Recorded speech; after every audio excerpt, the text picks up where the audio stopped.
प्रिय दर्शकों, नमस्कार। एक बार फिर से उपस्थित हूं आप सबके सामने। आज शनिवार है।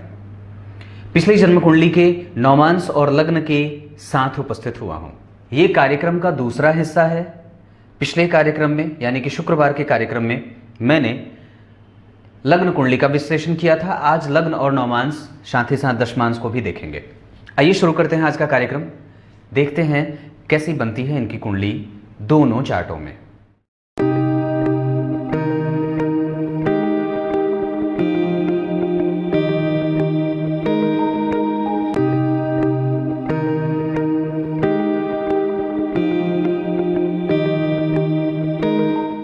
आइए अब आपको सीधे विषय पे लेके आता हूं। आज का कार्यक्रम थोड़ा अजीब है और ध्यान से देखिएगा, कल से भी ये ज्यादा गंभीर बनने वाला है। सबसे पहले बता दूं, लग्न कुंडली में आप ये जो ग्रह देख रहे हैं वो चलित कुंडली में जाकर के बदल रहे हैं। और कैसे बदल रहे हैं?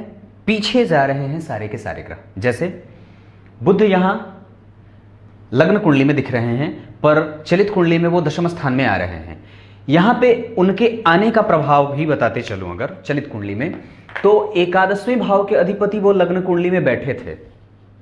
मतलब कहीं ना कहीं जातक की कुंडली में बुध लग्न में जीवन पर्यंत बुध को लग्न में देखा जा रहा है। दशाओं के आधार पर वो लाभ का फल करेंगे और व्यक्ति के प्रोफेशनल लाइफ को टच करेंगे। मतलब ये एक अच्छी बात है कि ये ग्रह दशम स्थान में आ रहा है। अगर वो थोड़ा भी परिवर्तन करके अगर 12वें में जाता तो व्यक्ति को बुद्धिहीन बना सकता था, क्योंकि वो तुला राशि थी और इस कुंडली में वो मारक हो जाते हैं, तो यहाँ पे ये कमजोरी को दिखाने वाली हो जाती।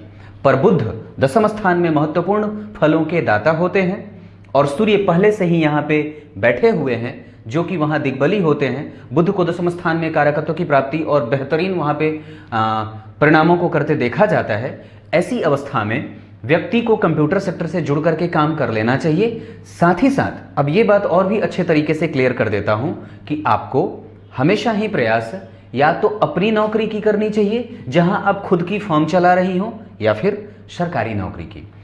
अगर किसी ऐसी संस्था से जुड़ करके कोई काम करना चाहते हैं जो मध्यस्थता करती हो सरकार से और प्राइवेट के बीच की, कोई ऐसी संस्था जो पूर्णतया विदेशी ना हो और पूर्णतया सरकारी ना हो। तात्पर्य कहने का कि किसी ऐसे संस्था का आप संचालन कर सकती हैं जो खुद की आपकी हो, जिसे आपने खुद से बनाया हो, या फिर आप पूर्णतया सरकारी नौकरी की तैयारी कर सकते हैं जहां पे कंप्यूटर आदि से संबंधित क्षेत्रों में जाने के क्षेत्र बनते हो।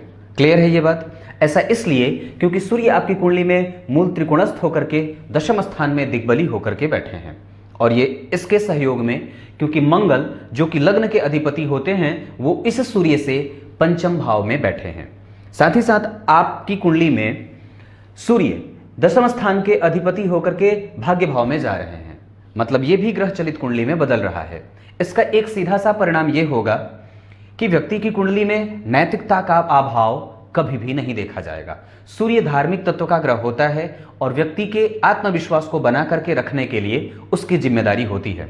जिस भी जातक की कुंडली में या जिस किसी भी जातिका की कुंडली में अगर सूर्य की कमजोरी देखी जाए तो निस्संदेह उसके जीवन में वो अपनी ही गलतियों से बार बार दो चार होते रहता है। ऐसी स्थितियां आपके साथ कम होंगी, आप गलतियां नहीं करेंगी और किसी भी चीज को सही निर्णय में बदलने के तौर पे आपको देखा जाएगा। दूसरी बात और बता देता हूं, जन्म कुंडली के दशम स्थान के सूर्य परिणाम दे रहे हैं भाग्य के, अर्थात पितरों का आशीर्वाद, सूर्य की आराधना और आत्मविश्वास का लाभ ये मिल सकता है। अपने आत्मविश्वास को कभी कमजोर ना होने दें, धार्मिकता का पालन करें, अपने पिता का लाभ आपको मिल सकता है। इस वजह से उनके जितने भी सहयोग की आवश्यकता पड़े उतना लेते रहिए। पितरों की पूजा, देवताओं की आराधना और नैतिक क्रियाओं का पालन हमेशा ही आपको सूर्य कराने के लिए ये इशारा कर रहे हैं। कोई आवश्यक नहीं है कि सूर्य जहां आपको आत्मविश्वास में मजबूती और कमजोरी देते हैं वहीं पे ये चूंकि नैतिक ग्रह होते हैं और भाग्य भाव में इनके शुभ ग्रह की राशि में बैठने का परिणाम आपको एक बेहतर इंसान बनाने की तरफ इशारा कर रहा है। इसका प्रयास ये होगा और इसका परिणाम ये होता है। हाँ, निश्चित रूप से सूर्य अगर जन्म कुंडली के भाग्य भाव में बैठे हों तो व्यक्ति को उच्च पदस्थ अधिकारी बनाने के योग तो रखते ही हैं, साथ ही साथ वो समाज में दृष्टा होता है और अपने प्रभावों से कई लोगों को प्रभावित करता है या कई लोगों का वो प्रेरणा का मार्ग बनता है या प्रेरणा का स्रोत बनता है। ये चीजें सूर्य यहां पे दे सकते हैं।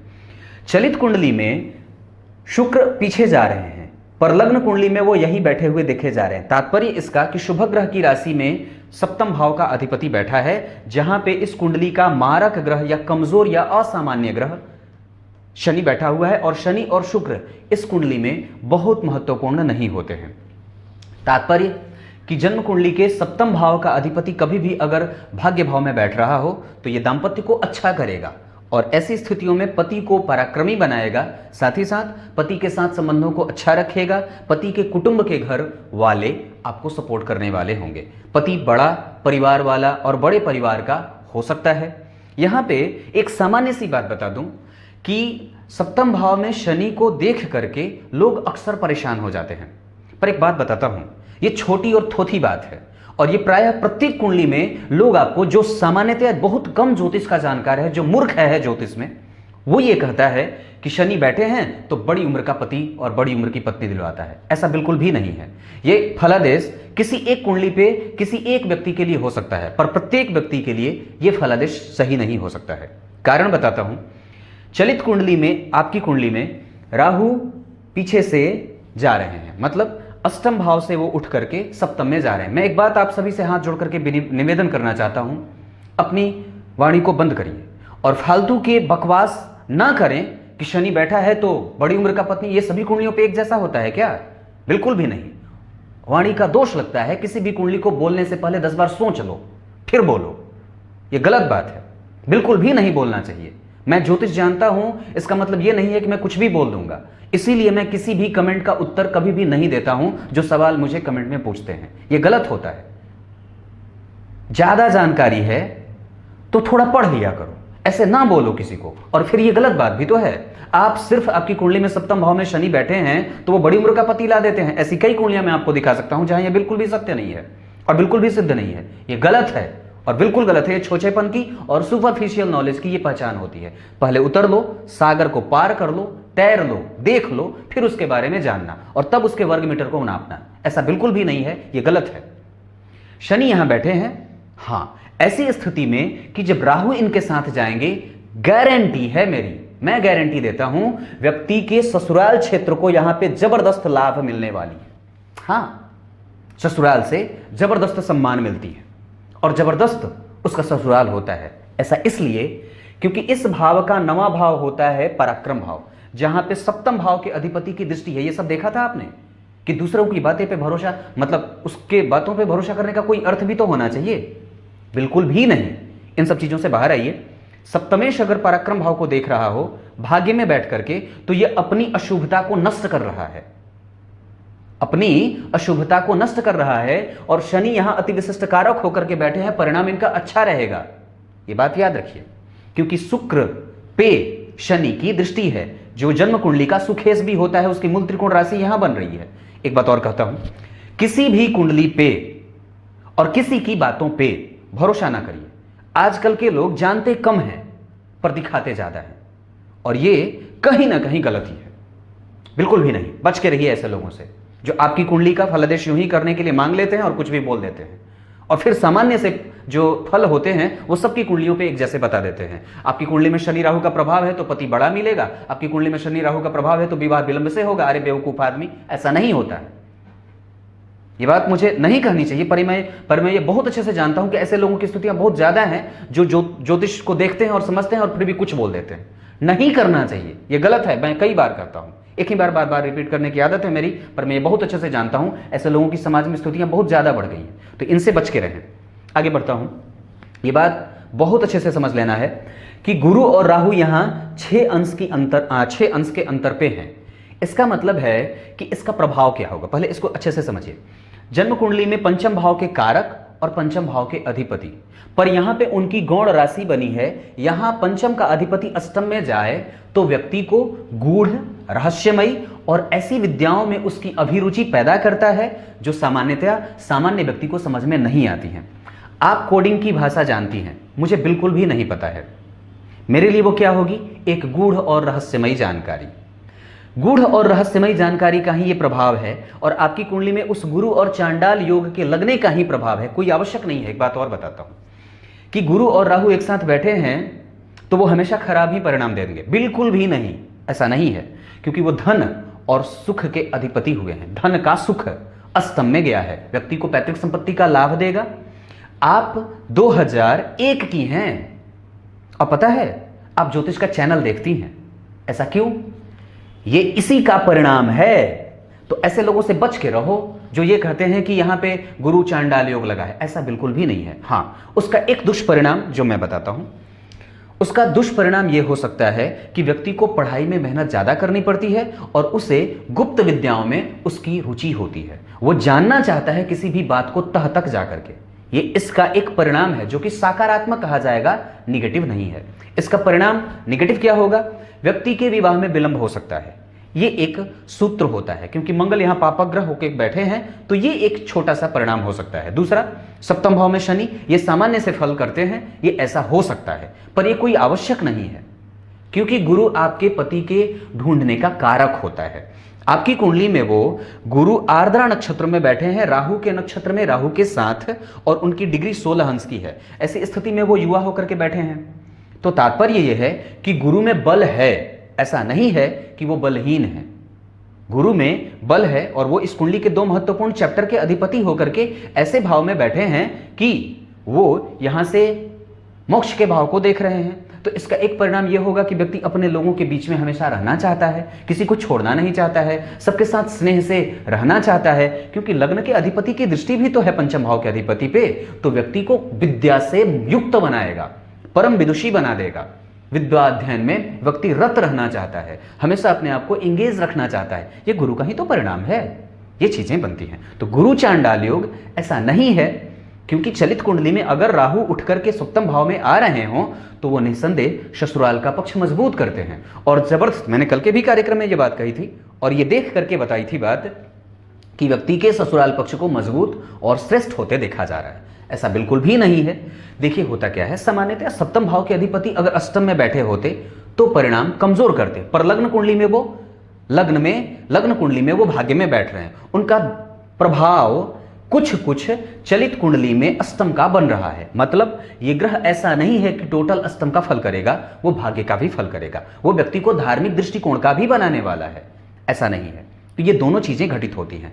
डिग्री में देखिए तो शुक्र आपकी कुंडली में जो बैठे हैं वो पुष्य नक्षत्र के युवा हैं। मतलब वो क्या है कि अगर हम ग्रह के स्पष्ट फल को देख रहे हैं, तो ये ग्रह डिग्री में युवा है, यानी कि वो परिणाम यहां का ज्यादा देगा। चलित कुंडली में वो बदल रहा है, मतलब कि वो चरण के हिसाब से यहां का भी फल कर रहा है। ये बातें हैं। आप सामान्यतया ग्रह को ये देख करके नहीं कह सकते कि वो चलित कुंडली में जा रहा है अष्टम में, तो वो सारा का सारा फल अष्टम का ही कर रहा है, बिल्कुल भी नहीं। उसके अंशों को देख करके ही किसी परिणाम पे पहुंचना चाहिए। ग्रह अगर युवावस्था का है, इसका मतलब है कि लग्न कुंडली का वो फल किए बिना नहीं रह सकता है। बात समझ में आ गई होगी। तो ये बातें यहां बनी।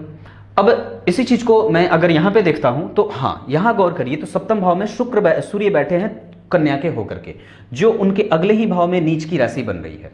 और अगर गौर करें चलित कुंडली में तो सप्तम के अधिपति चलित कुंडली में अष्टम का फल करते देखे जा रहे हैं। ऐसी स्थिति में व्यक्ति के विवाह को विलंब से होने की स्थितियां यहां भी बनी। पैतृक संपत्ति का लाभ मिलने का योग बन रहा है, ससुराल धन से युक्त होगा, बड़े परिवारों की मालकीन होंगी, और साथ ही साथ व्यक्ति का पति थोड़ा रुग्ण हो सकता है। ये एक नेगेटिव है जो कि देखने को मिल रही है चीजें। पर एक बात बता देता हूं, जब भी कुंडली के द्वितीय भाव में मंगल की स्थिति होती हो और जन्म कुंडली के सप्तम भाव में शनि है, तो इसका एक प्रभाव ये रहेगा, क्योंकि यहां पे वो पराक्रम के अधिपति होते हैं, त्रिक भाव के अधिपति होकर के सप्तम भाव में बैठे हैं, तो पति आलसी भी मिलता है।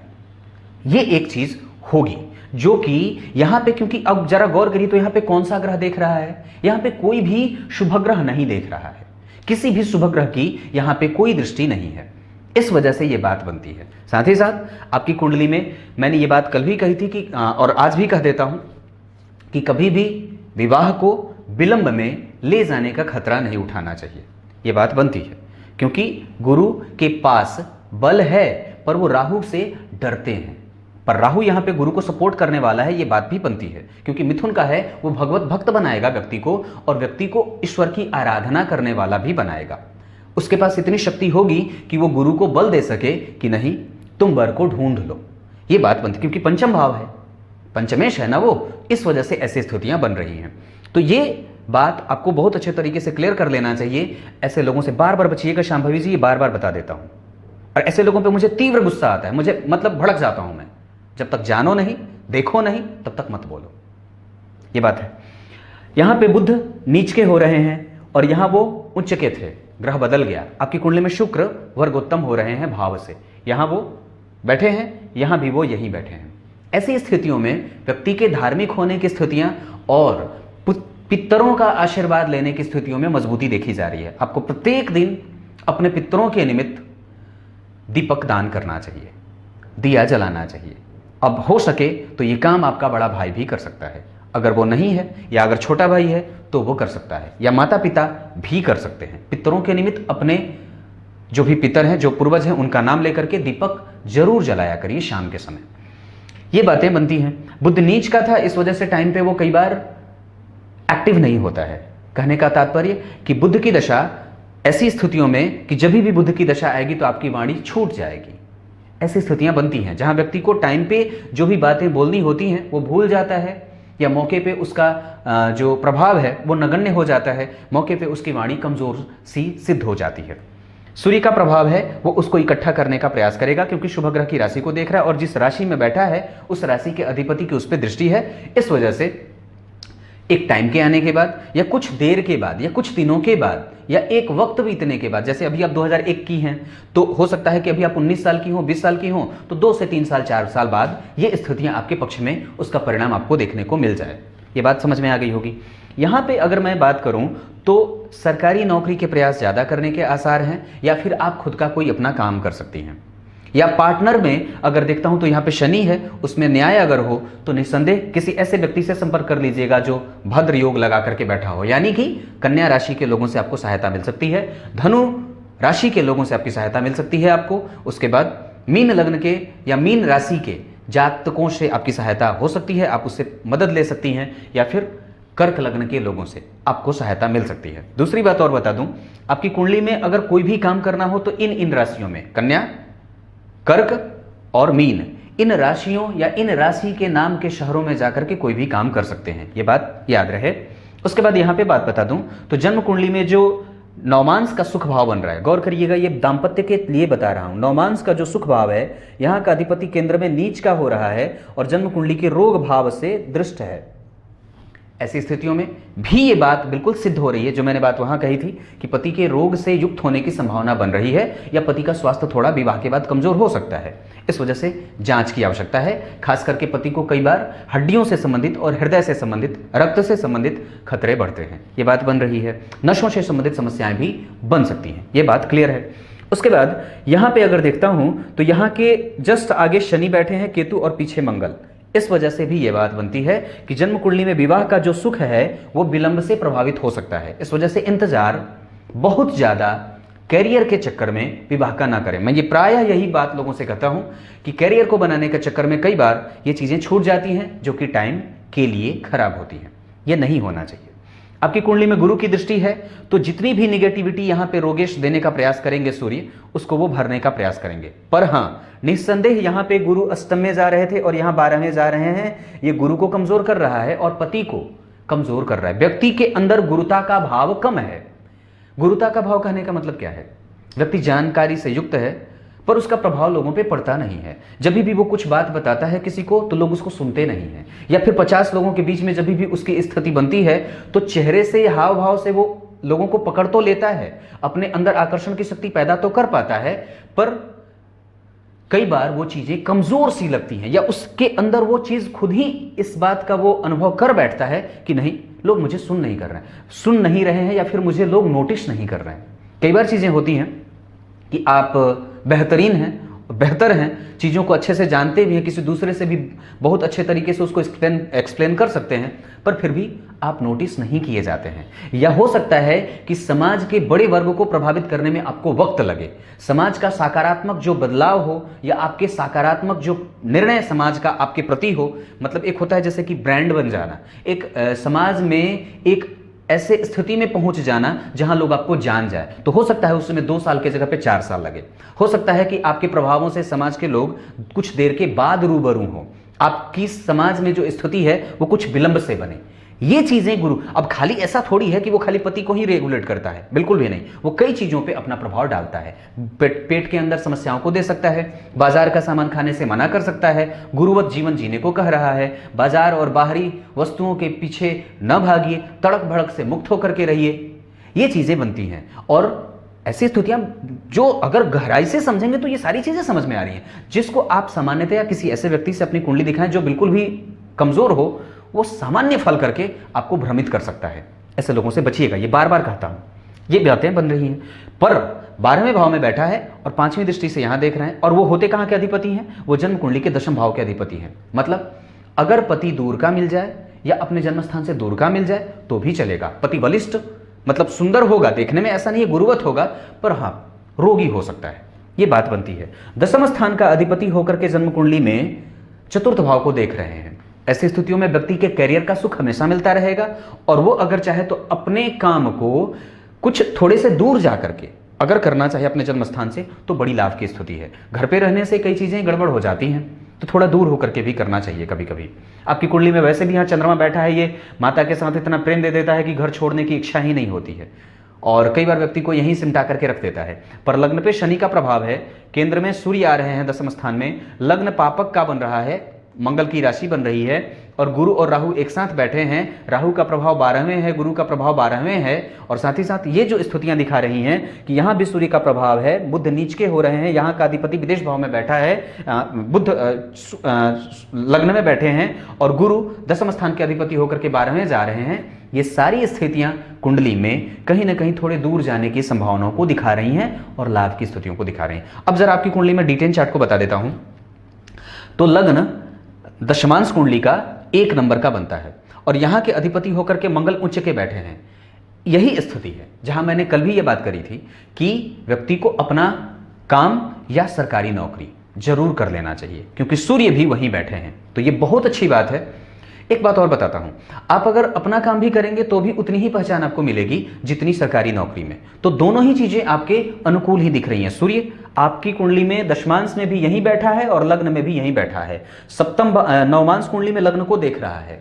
ये सारी स्थितियां व्यक्ति की कुंडली में सरकार से जुड़ करके काम करने के लिए प्रोत्साहित कर रही हैं। और एक बात बता दूं, तो आपको हमेशा यह प्रयास करना चाहिए कि आप जिस तरीके से भी हो पद पे आसीन होना है।